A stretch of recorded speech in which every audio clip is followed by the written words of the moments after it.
अगले कॉलर हैं बिजनौर से सुरेखा जी, स्वागत है आपका। जी मैडम नमस्ते जी। नमस्कार मैम। जी हम पहले तो बात सुनो मेरी, फिर सुनियो बेटी की सुरेखा जी। हाँ ठीक। सुरेखा बहुत दिनों से लगा रही, लग नहीं रहा है नंबर आपके यहाँ। तो आपके यहाँ मेरा इलाज चल रहा है करना से 2019 से चल रहा, सितंबर से वो दिसंबर से। तो मैं दवाई अपने मुद्दे सुनती रहूँ, खाती रहूँ। आपसे कई बार बात हो गई मेरी, पोती का भी चल रहा इलाज। 7 साल 8 साल की जो वो पोती है हमारी, वो जो ऐसा करा है कि खाते टाइम ज्यादा करा है वो सर। तो आपने मेथी का पानी पिलाया था, तो उसका कुछ आराम तो है? कब तक किया जाएगा? कुछ नुकसान तो ना दे जाने का बच्चे को? और एक मेरा कई सारे सवाल है सर, पहले सुनते रहिए आप। हाँ जी, हम सुनते रहेंगे, ये लिखती रहेंगी। आपने नमक जैतून बताया था, मेरा तीसरा डब्बा चल रहा है। आपका हिस्सा मंगवाया था, क्या आप और भिजवा दिए? काले गोंद का और एक जैतून नमक का उधर से। तबीयत कैसी है? आपके ऑर्डर से आ जाएगा तो और अच्छा आ जाएगा जरा सर। तो अब आपके हिस्से मंगाती हूँ मैं। और एक सवाल, ये मेरा वजन कम नहीं हो रहा। आपने सोचा जैसे बताया था, मैं पी रही हूँ, बस वजन कम नहीं हो रहा सर मेरा। और तबीयत कैसी है? मेरा जो ये लीवर किडनी होती है यहाँ, पहले तो एहसास रहा था, फिर अब लिखते होने लगा खूब दर्द।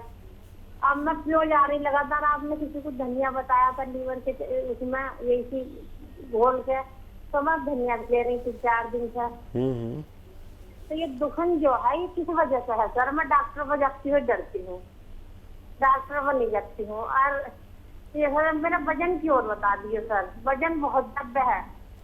नसों में तो दिक्कत मेरी है ही, जगह जगह गांठ बन गई है, डिब्बी डिब्बी सी हो गई, जैसा घुटनों से ऊपर को भी ज्यादा है। कितना फायदा है आपको? मेरा पैर भी पका था उनका, वैसे फायदा बहुत है मुझे। पर ज्यादा जो एहसास खड़े हुए रहता था चलते फिरते, वो लिटते हुए दुखने लगा था।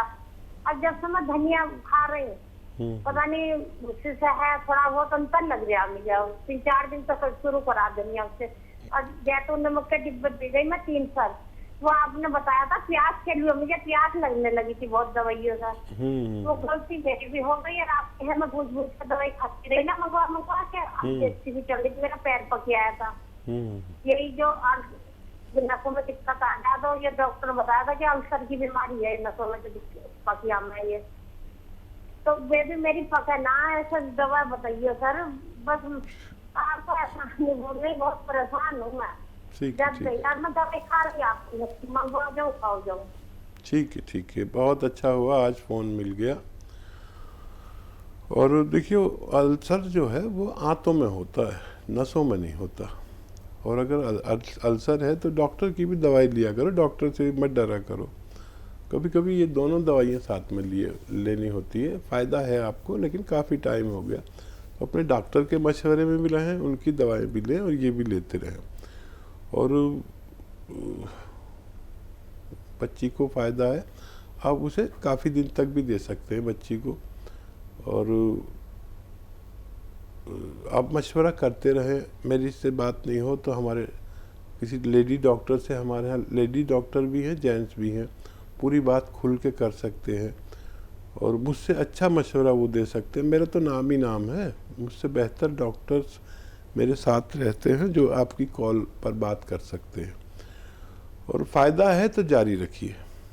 और कुछ और भी इलाज लेना चाहें साथ में, अगर डॉक्टर का एलोपैथ का, तो ले सकते हैं। वो भी दवाइयाँ बुरी नहीं होती, और कभी कभी फौरी फ़ायदे के लिए वो ले लिया करिए। और ये आप नुस्खा तो सही ले रहे हैं, इसे लेते रहें। और एनिमल फैट बंद कर दें, चर्बी जो एनिमल फैट यानी दूध, और ये आपका घी, मक्खन और मांस, ये बंद कर दें। और वेजिटेबल ऑयल इस्तेमाल किया करें। भगवान से मदद मांगें, आपको फ़ायदा है तो हो सकता है आपका ज़्यादा इम्तहान भगवान ले रहा हो, लेकिन आपको फ़ायदा मुमकिन है जी। तो मोटापे के लिए भी हकीम साहब इनको ये सारी चीज़ें अवॉइड करनी है? हाँ, एनिमल फैट और कम खाना खाएं। और अगर इससे वैसे मोटापा कम होना चाहिए था, अगर नहीं हो रहा किसी सूरत तो वो जीरे का सिरका आता है, वो 2-2 चम्मच 2-3 बार पिए पानी में मिला के, या सब्जी सालन में मिला के, उससे भी वो भी मोटापे का दुश्मन है। जी, पंजाब से हैं लता जी, स्वागत है आपका। नमस्कार मैडम जी। नमस्कार मैम। नमस्कार वीर जी। जय हिंद, स्वागत है आपका। नमस्कार वीर जी। वीर कल को ना एक मैडम ने बहन ने कहा था कि उसकी नूह को बहुत ज्यादा फर्क है, पागलपन का दौरा पड़ता था, पागलपन था उसको। हाँ हाँ। वो बोल रही थी कि उनको कुएं में छाल मारती थी और करंट भी लगते थे, वो ठीक है। मैं चाहती हूँ इसको आप व्हाट्सएप पे फ्रंट पेज में डाल दो जरा, मानसिक जो रोगी सभी जो देखें। थे। बहुत अच्छा उसको रिजल्ट दे रहे थे, आराम आया। मैं चाहती हूँ कि फ्रंट पेज में जरूर डाल दो इसको सभी लोग देखें कि कितना जी। फायदा होता है इस बीमारी से। जी को जी। राहत से राहत मिलती है सभी को। और कोई सवाल आपका लता जी? हाँ जी, मेरा सवाल ये है, जो आप जैतून का सिरका हो गया, जीरे का और इनसे सबसे कम खट्टा कौन सा होता है? सबसे सभी कम बराबर खट्टा होते हैं। कौन सा होता है सिरका? ये सब बराबर होते हैं। अच्छा देखिए, सिरका जितना पुराना होगा उतना खट्टा होता जाता है। सिरका जब शुरू में होता है तो बहुत मामूली खट्टा होता है, जब अव्वल 1 महीने में 2 महीने में थोड़ा और ज़्यादा पुराना होता जाता है, खट्टा होता जाता है। फिर अगर 1 साल का हो तो वो तो ज़बान पे नहीं रखा जाता, अंदर तक ऐसा लगता है चीरता हुआ चला जाएगा। तो सिरका जितना पुराना इतना अच्छा, इतना खट्टा। और जिन लोगों को खट्टा नहीं चले वो ना लिया करें, और ये लें तो फिर उसमें 1 चुटकी खाने का सोडा मिला के लें तो उसकी तासीर थोड़ी सी गर्म हो जाती है। और वो नुस्खा देखिए ये है, मानसिक तनाव हो और परेशानी हो, डिप्रेशन हो, उल्टी सीधी बातें करता हो, गुस्सा करता हो मरीज़, तो अच्छा नुस्खा ये है कि धनिया को आप पाउडर बना के रख लें, और डॉक्टरों की दवाएं भी देती रहे। मैं कभी मना नहीं करता डॉक्टर्स की दवाओं को, तो हालांकि वो नींद की दवाएं होती है सारी, ये नींद की नहीं है, ये सुकून की होती है। तो इसमें धनिया 1 चम्मच और इसमें 1 चुटकी नमक ज़ैतून मिला के, या पानी में दो गिलास पानी में नमक ज़ैतून मिलाए, 1 चम्मच ये ज़ीरा खाया करें, तो इससे बड़ा फ़ायदा होता है। और 3-4 महीने लग सकते हैं। जैसे उनकी बहू को फ़ायदा हुआ, ऐसे ही किसी भी मरीज़ को फ़ायदा हो सकता है। लेकिन ये ख़ास बात यह है कि उस मरीज़ को बड़ी सहायता की ज़रूरत रहती है, यानी बातचीत की सहायता, कोई उनको अगेंस्ट ना जाए। वो मरीज़ कितना ही बुरा हो, कितना ही आपको गालियाँ दे रहा हो, बुरा भला कह रहा हो, आप उसको जवाब ना दें, बल्कि उनकी जो अच्छी बातें उनका जिक्र करें कि इसमें ये अच्छाई है। अगर गुस्सा भी करता है तो कहो कि नहीं, ये तो गुस्सा ही नहीं करता है, ये तो बहुत कम गुस्सा करते हैं, ये तो बहुत सब्र करते हैं, बहुत संयम रखते हैं। और जो लोग उनके अपने, जिनको वो पसंद करते हैं खुद, उनसे भी यही सब करें, उनकी सोहबत हासिल करें, उनके साथ खूब बैठें उठें, तो कुछ इलाज उनकी बातों से और कुछ दवाओं से किया जा सकता है। जी, अंबाला से हैं नवनीत जी, स्वागत है आपका। हेलो जी मैम। नमस्कार मैम। जी नमस्कार। नमस्कार सर। जय हिंद नवनीत जी। सर मैंने ना अपनी सिस्टर इन लॉ है जो, उसकी बेटी के बारे में पूछना था। सर वो ना अभी 10 साल की हुई है और उसको पीरियड होने लगे अभी से, तो उसकी हाइट के लिए पूछना था, और अब ये कोई प्रॉब्लम तो नहीं आएगी इसमें, ये भी पूछना था। ठीक है। अच्छा देखिए, अब बेशतर अब बच्चियों को 10 साल में पीरियड आ जाते हैं, और ये कोई फिक्र की बात नहीं है।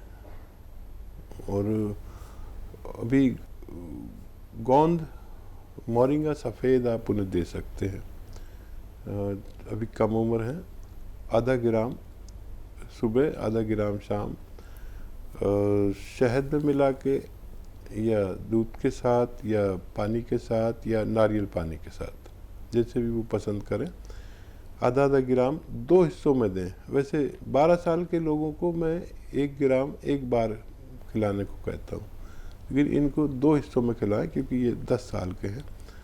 और कोई फिक्र की बात नहीं है, खूब दुआएं करेंगे इनके लिए और ये इनकी सेहत अच्छी हो, लंबा कद हो और सेहतमंद ज़िंदगी गुजारें। जी, नंदिनी परिहार हैं अगली कॉलर, स्वागत है आपका। चेहरा में पिंपल्स निकले हैं 2 साल से। आपकी एज कितनी है? 22 साल। ठीक है जी। और देखिए, बड़ा अच्छा नुस्खा है पिंपल्स के लिए। धनिए को पाउडर बना लें। धनिया तो आप जानती हैं, धनिए का पाउडर आप आधा चम्मच खाएं या 1 चम्मच खाएं और 1 चुटकी नमक ज़ैतून लें, असली वाला, नकली मत ले लेना। ये 2 गिलास पानी में मिलाएं नमक ज़ैतून और ये पानी पी लें, आधा या 1 चम्मच धनिया खा के, बस पूरे दिन में 1 बार। इससे आपके बड़े फ़ायदे होते हैं। ये आपके मुहासों को रोकता है, ये एसिडिटी को कम करता है। जिस वजह से मुहासे निकलते हैं, गर्मी से, पेट की गर्मी से, जवानी की गर्मी से और खून की गर्मी से, ये उसको ज़रूरत के मुताबिक लाता है। और फिर एसिडिटी, कब्ज़, भूख, और चेहरा बहुत अच्छा इससे खिल कर आता है और आपके बालों को भी फ़ायदा करता है और बहुत सारे फ़ायदे करता है। आप इसे इस्तेमाल कर सकते हैं जी।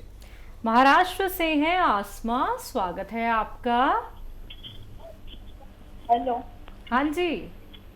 हेलो हकीम साहब, अस्सलाम वालेकुम। वालेकुम अस्सलाम, बहुत दिन में बात हो रही। हकीम साहब, मेरे को ना नजला था ना, वो सही हो गया हकीम साहब। और ना मेरे को खा के 4 महीना हो गया, मेरे को ना मेरा नजला एकदम सही हो गया अभी। तो हकीम साहब मैं छोड़ सकती हूँ उसको? नहीं, अभी नहीं,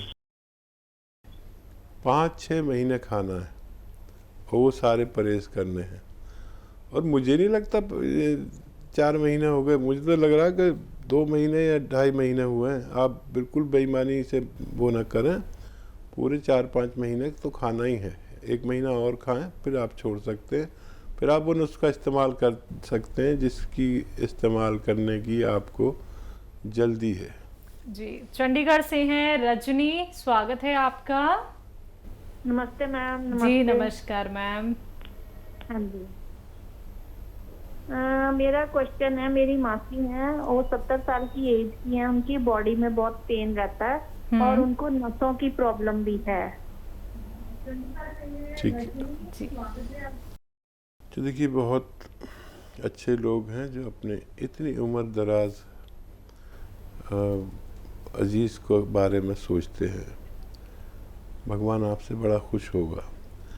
अच्छा देखिए, नसों में हो, जोड़ों में दर्द हो, पट्ठों में हो, घुटनों में हो, कमर में हो, हाथों, कहीं भी दर्द हो, दुनिया का बेहतरीन रॉ मटेरियल मैं बताता हूँ, सबको बताता हूँ, हर घर तक पहुँचता जा रहा है। इसे कहते हैं गोंद स्याह, काला गोंद। ये असली खरीद लें, नकली बहुत मिलता है। अच्छा, धनिया लें, उसका पाउडर बना लें। आधा चम्मच धनिया लें और आधा ग्राम गोंद स्याह। धनिया तो बेईमानी नहीं होती उसमें, लेकिन गोंद स्याह नकली भी मिल जाता है। असली लेना आपकी जिम्मेदारी। आधा ग्राम गोंद स्याह, आधा चम्मच धनिया, इसे मलाई में मिला के, शहद में मिला के या देसी घी में मिला के 1 चम्मच ले लें देसी घी और इन्हें खिला दें। पानी से, दूध से, जूस से, नारियल पानी से, जैसा भी इनको आसानी हो। ये एक खुराक सुबह नाश्ते के बाद, 1 रात को खाने के बाद बस खिला दिया करें। बहुत फ़ायदा इनके तमाम जोड़ों को, तमाम नसों को, तमाम डिस्क को, तमाम पट्ठों को, और ये फिर सेहतमंद ज़िंदगी गुजार सकते हैं। अगर 100 ग्राम भी मिल गया आपको देखो ये 15-16 रुपए का 1 ग्राम आता है, वो आधा आधा ग्राम 2 हिस्सों में खाना है, खाने के बाद ही खाना है। और ये 100 ग्राम ख़त्म नहीं हो पाता कि लोगों को फ़ायदा मुमकिन होता है।